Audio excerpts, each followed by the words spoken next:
Hello, I am Richard A. Boxall, and this is my short and almost daily podcast in which I chronicle my life and attempt to be a writer by writing daily-ish. You're listening to the diary of a wannabe writer. You're listening to the diary of a wannabe writer. Season 3. Hello, it's Friday the 14th of August 2026. Welcome to the show, and I have someone with me today. Guest, would you like to introduce yourself? Hello, I am T.G. Campbell, author of the Decoy Society books. And what is the significance of today, the 14th of August? So today is the date when the 8th book in the series, The Case of the Deadly Decoy, has been released in both ebook and paperback. The Decoy Society series. Fantastic. So as I've mentioned this very regularly on the podcast before, I was a beta reader for this particular book, and I believe, how many have I done beta readings for now? Is this the fourth one? I think it's the fourth one, yeah, because you went back and read the first and second books for me. But I think in terms of officially, I think about the fourth one. I think it's Maxwell Murder. I think you started officially. I think so, wasn't it? Yeah. I'd read them all up until that point, but I hadn't been part of your beta reading process. Yeah. So today is the release date. It's your 8th novel in the series, yes, and your 15th publication overall, if you're excluding stuff that appears in short stories. Is it 15? Because I've got 7 volumes of. Yeah. 8 plus 7. Yeah, maths is not my strong point, as you can tell. So obviously you can't give anything away about the plot, because there's stuff in there that is really going to make, having read it, obviously the readers are going to go, oh goodness, or words to that effect. So what can you tell us about it that doesn't give away any major spoilers? So the Decoy Society, which is a group of detectives, so they are commissioned by an old lady who believes that she has been poisoned by somebody in her household. And that's basically how that particular case begins. And that's how they get embroiled in the series of events, which leads to quite shocking consequences. Yes. You can't really say more than that, can you? Because it was way too much. But there's also people who have been following the series from book 1. There is a continuation of various subplots, particularly the conspiracy around the identity of the true founder of the Decoy Society and Inspector Wolf's progress with that particular element of the stories. Also continuing on is Mr. Locke's recovery and other things as well. Yes. I love, as I said to you before, and I've said it on the podcast before, it wasn't initially the murder mysteries, which are not normally my thing, that got me into this. It was the ongoing plot line. But I think certainly in recent books, they're fairly tightly interwoven. So there are consequences, even though the characters aren't necessarily directly involved in the case that's being investigated. Yes. There are quite often now personal consequences for them as a result of the things they've investigated. And it's really interesting. I mean, particularly in book 5, that was a major part of what happened, without giving anything away. Well, the clue is quite a big giveaway. The title is quite a big clue. Yeah. But without giving anything away, that was where it really started to feel like there were consequences for these guys for what they were doing and what they were investigating. And I think they're all good. But that was the point where it started getting literally unputdownable for me. So how many of your readers would you say, it's probably a difficult question this, so you say, I don't know if that's appropriate. But how many of your readers do you think are in it for the murder mysteries, and how many do you think are in it for what's going on underneath? I would say that the majority of readers who I've spoken to are very much there for the characters, and they do say that they become like old friends and they want to know what's going to happen to particular characters, because a lot of them are going through tough times at the moment. And I think people who are into crime fiction quite like the idea of the ensemble cast that changes with each mystery, and how it's dependent on their skills as what they do at the normal occupations. And that's what might initially get interested, but then they get pulled in and pulled along with the characters' plot lines. And particularly like Dr. Weeks, what he's going through at the moment. And it's just sort of their personal lives as much as what they're investigating as well. Yeah. Yeah. I mean, I think for me, that's definitely because you've got such good ongoing plot lines for nearly all of the characters, even the ones that aren't here at the start of the book. you kind of want to know what's happening with them, and yeah, so you've got this very engaging ongoing storyline between Dr. Locke and her husband, who yes, I don't want to give too much away, but he has been undergoing a process because of something he has done in his life. yes, And in fairness, to a degree, something that's happened to him in his life. yes. But that's really, really interesting, because I like the fact that you've taken, do you mind if I say an addiction storyline? Is that giving away too much? No, you can say that. So there's an addiction storyline, but you haven't fluffed over it. It's not like, oh, it's sorted. It's like, it's come to a resolution. This has been going on for most of the series. I think which book did it come to a head in? Was it book 4, Toxic Tonic? I can't remember. Yeah, so he actually started to deteriorate in book 3 because he starts to have withdrawals. Then he has withdrawals symptoms while he's actually in the meeting at society, and his wife is trying to hide that fact. Right. And they come, and then a carriage coming home, I think. And yeah, in Toxic Tonic, he goes into full withdrawals because she started weaning him off of the drug using a period specific rehab program. That I've used. That's actually a real document which I found on the internet, and by Dr. Matson from America, and actually how to give people for opium, because he has Mr. Locke has a heroin addiction. So the program that she's followed is actually specifically for that era. So he just disappeared for a while, and you don't really know how well he's doing, and then he reappears, and he's quite drawn and he's quite thin because it's the consequence of his actual rehab that he's had to go through. But what I enjoy most about doing the series is that nothing happens in isolation, that what they've done in the past, like I say, events in their own lives and what each other have said to each other and how they behave and how they act has an actual direct impact on other characters. And it's not just, oh, this has happened to so-and-so over here and this has happened to so-and-so over here. It does have that interwoven sort of consequences and cause and effect, and that's what I really enjoy developing, and that it is a connected world and it is a connected universe.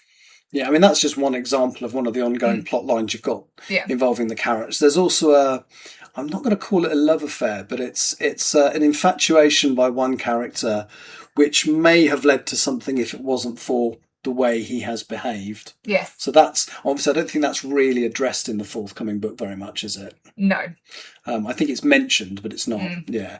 So that's really interesting. And I'm guessing those characters are going to have to reappear soon. Yes, because there is actually only 10 books planned for the series. So we're on book 8. We've not got long to go now until the actual final page. No, and I know enough about the way you're planning it to know that number 9 is going to be a fairly big deal. It's going to be shocking. Even more shocking than what happens in book 8. Yeah. More gasp moments. Yeah, and book 8 is full of, I mean, I was reading it, and when the bad thing, can I call it the bad thing? Yeah. Capitals, italics, underlined, the bad thing happens, it will take you by surprise. Although when you read it a second time, there are clues. Yeah. Possibly that there might have been. Well, I'm not going to say too much. Actually, I nearly used a word there, but yeah. With all my mysteries, though, I do try to leave a bit of a breadcrumb trail, because I don't like mysteries where suddenly you have an incident or something like that, and you were never forewarned, or you never had a hint of it, because then you feel a bit cheated as a reader. Is that like Deus Ex Machina? Is that what they call that, where you suddenly introduce a plot element that's never been referred to before and isn't necessarily logical? Yeah. But I'm very much sort of a purist in the sense that I like the whole idea of fair play between the reader and the writer. So I do, even with the character-driven stuff and everything, I try to have a bit more build-up, and it's not just suddenly this has happened to this person. There's cause and effect, and the consequences. Like Dr. Weeks, from the very beginning, he is an alcoholic, but because it's not really a problem to begin with, everybody just sort of sweeps it under the carpet and, oh, he still could do his job, he still functions. But then things happen which then cause him to downward spiral, and he ends up in an asylum. And everybody's like, I didn't realise it got that bad. It is that kind of like again, and that's journey. And that's another storyline which just hasn't been, you haven't just done that in one book. That has been kind of signposted earlier. Well, not signposted. You knew, what's the old thing? If you don't have a gun in a story unless you're going to fire it. Yeah. So you knew at some point there would have to be consequences to his drinking. Those haven't entirely played out as things stand in book 7. I'm not going to spoil. No, they haven't. I'm not going to say whether they're played out by the end of book 8 because that's a spoiler. But by the end of book 7, they definitely haven't played out. Yeah, definitely. And obviously there is more to come involving that in this story. I really enjoyed it. I think you know when I gave you the feedback Yeah. that most of it was tiny, tiny little things, and I think what I'm looking forward to most is you getting on with book 9 because Oh I yeah, I medically need to know what happens next. So yeah. Me yeah, too. Yeah. well, yeah, that's the thing. You have a rough idea, don't you? You kind of, Mm. but you're not so rigid in your planning that if something comes along that works better, you're constantly adapting Yeah, the the characters do plan. their own thing to a certain extent as well. Yeah. Yeah. So how much, without giving anything away, how much did the current book, the one that comes out today, change whilst you were writing it? I was on plot plan draft 15 by the time I actually finished the book. Wow. And I So guess plot one is significantly plot, different from plot 15. It evolved. yeah. There was actually going to be a subplot, well, continuation of a subplot, in book 8, which I then took out because I felt that there was too much going on. There is a lot going on in And this it was book. unnecessary because it was going to be small twists to do with Mr. Locke's past, and I just thought I'm just putting them in for the sake of putting them in, so I took them out, and they probably won't resurface because they're not really significant throughout the whole series. Oh, I'm with you. But I've also got to remember like what has been arranged and what's been begun in previous books. So, for example, in book 7, Lee sends one of his subordinates off to the Archive of Scotland Yard to see if there's any mention of those society members in the files, to see if they can find any dirt basically on them. And so that's still like going on in the background. So I have to remember that has to come to a resolution at some point. Right. And it's only for that reason. So I have things that have to be in the plot plan, but it's when I then start writing it and the characters go, have you thought of this? Or what about this? And then you have to then go back and I have to redo the plot plan because then I can know where I'm at and where I need to take it really. And it's more generally the order of things happening that I change around. Right. Yeah, it's just tying it up a little bit. Okay, that makes sense. Yeah. So obviously book 8, when did you finish book 8? It's not that long ago, was it? No, so is it April, May time? Yeah, that rings a bell. Yeah. So I've done a little bit of planning on plan for book 9, but that I've got other projects in the pipeline. Yeah. And you also know it's version 1 and it will probably change before you actually get to it. Yeah. So are you juggling the variables whilst you're writing normally? Yeah, because it's so it tends to be the sort of mystery sometimes actually is a bit more like awkward because it's to do with timelines as well, because I do track on the plot plan days and nights, so AM, PM and evening, and what day it is in the book, so day 4, day 5, so I can keep it realistically that investigation at a reasonable pace. But then obviously then you've got other things going on which might take a bit longer or might happen a bit quicker, so you've also got to have those sort of things as well. So it is more the timeline things really that have to rearrange. But again, like there's certain conversations which are part in the plot plan, which I think actually that can just be referenced to, not actually seen, because you don't need to have a whole page of description just for somebody to go one statement. Right. When really that could have just been said at another Reported conversation. after, yeah, sure. Yeah. So it's those sort of things really. So that comes out today, and then I believe quite soon, by the end of the year or early next year, you have the 8th volume of the case books. Is that right? Is that the plan? Yeah, the plan. The plan. Yeah, would be to release by Christmas the 8th volume of Casebook series. That would be 5 short stories. Because the aim for that sub-series is actually to reach 10 of those as well, so that'd be 50 short stories. And again, they're very good. I just reread book 7, which is called The Case of the Devil of Daventry, which has got, again, 5 stories in. I won't give them away, but one of the things I think you've said that you really like about writing them is it gives you the opportunity to pair up characters who have never really worked together in the main series. I particularly enjoyed, I can't remember which story it was in because I'm terrible with titles, but the one where you brought the twin sisters who do the clockmaking. Yeah. You brought them back into one, and we haven't really seen those since, was it Spectral Shot? Was it book 3? Yeah, so they were in Spectral Shot, and there have been a few short stories, but they're more short story character pairing, but because they are clockmakers and that's their main sort of income, obviously, it's quite difficult to bring them into anything that's a bit more broader. Yeah. But again, like Lorne Cheshire, who's a jeweller, he's only ever appeared in short stories. He's never been in the actual series. And I believe that's the case. You introduce a new member in this book in the Kew Gardens story, which is, I can't remember the title of that one, That's the Botanist's Betrayal. That's the one. Yeah, Oliver Toyin Glenroy. Yeah. The Jamaican botanist who Yes. used to be in the Royal Navy with Mr. Skinner. Yeah. That was interesting. I enjoyed that, and I enjoyed it particularly because I've got a friend who is a member of Kew Gardens, so I'm lucky enough, so I could very easily picture the location when you were telling it. So I particularly enjoyed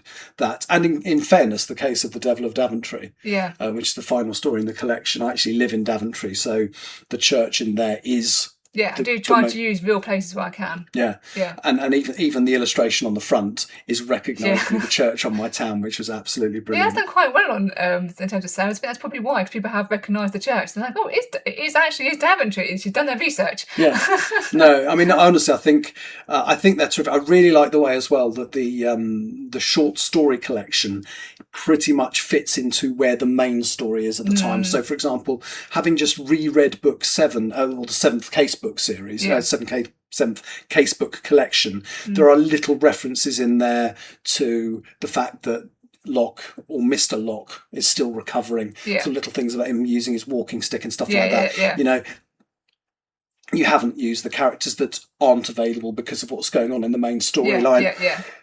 And it kind of just gives you an insight into what they do between the big cases, which I really like. And I think didn't you in one of them? Didn't you include a reference to a short story at the beginning of one of the books or something? Yeah, because it was going to be for the case of the Christmas Crisis. It was going to the client in that was then going to appear briefly at the beginning of the case of Puga's Ploy, but the timeline didn't quite work. But you have something similar happens, but. I do like but they do reference occasionally in the main series cases that they've done. Because actually, I think in the case of the Fatal Flaw, I think they do actually mention the case of the Devil's Dare, which is a short story, which is not actually in the casebook collection, but is in a charity anthology. I think Mr. Locke mentions it because he sees Mr. Verity again, because Mr. Verity gets called into that because there's a link to a private school, and Mr. Verity used to be a schoolmaster, but he's also a spiritualist. So him and Mr. Locke had worked on the Devil's Dare case together. So they mentioned, oh, it's good to see you again since that last case. And Mr. Dr. Neil Colbert knows a doctor who was the client in that short story. So they go, oh yeah, we know your colleague. So it's so there's a little bit of a with link in there really. Am I allowed to say what we're doing after we're recording now? Yes. So we're recording the I'm not going to say audiobook, it's the wrong thing. The ambient reading. Yes, of The Devil of Daventry. Yes. Which has got Mr. Verity in it, which means I'm going to have to do my work on my Geordie accent. Well, he's not Geordie, he's Backham because he's from Durham, so yeah. He's from Durham? Yeah. Well, I had found, I think you didn't have to do. I know you like doing accents. You didn't actually have to do an accent, but I know I don't like doing accents. You do like to slip into accents, though, if you can. Well, yes. Well, I had family up that way, so I had family who live in Chestler Street, which is very, very close to Durham. It's in County Durham. So hopefully I'll be able to pull off the way I'm on. Yeah, but he's more of a posher type northerner, though, because he is well educated and everything, so he's not as broad. Oh, okay. So you probably could get away with that. Fantastic. Yeah, because you've also done a narration for the audiobook of The Case of Curious Clients, which should hopefully come out at the end of this year. I'll be very interested to see how many retakes you need once you actually start editing that and stuff like that. You were very good at that, though. Very, very good at doing the narration for that. So I'm very pleased with how that's going to come out really well, I think. I'm looking forward to hearing it. Okay, well, thank you so much for taking the time to talk to me. I love the case of the Deadly Decoy. Oh, good. And everybody else does. I can't wait to see everybody else's reaction to it. I suspect there'll be a little bit of, oh dear. I think in the Facebook group, people are like, oh my gosh, I've read this bit, but I can't say it because it's spoilers. Spoilers. Yeah. And then I look forward to the next casebook collection towards the end of the year.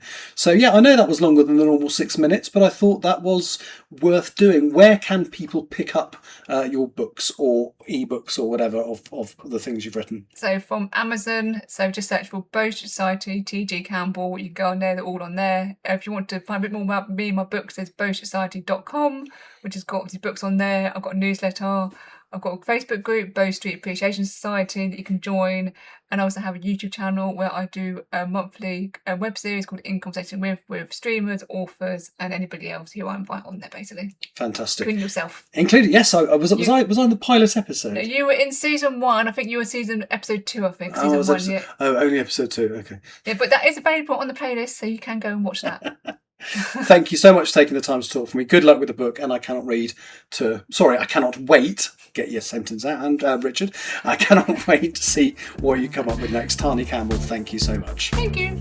You have been listening to The Diary of a Wannabe Writer, presented by me, Richard A. Boxall. Thank you for tuning in to my cogitative considerations, and if you'd like to know more about me or my projects, visit my link tree on linktr.ee/Richard Writes. Capital R, capital W. Thank you for listening.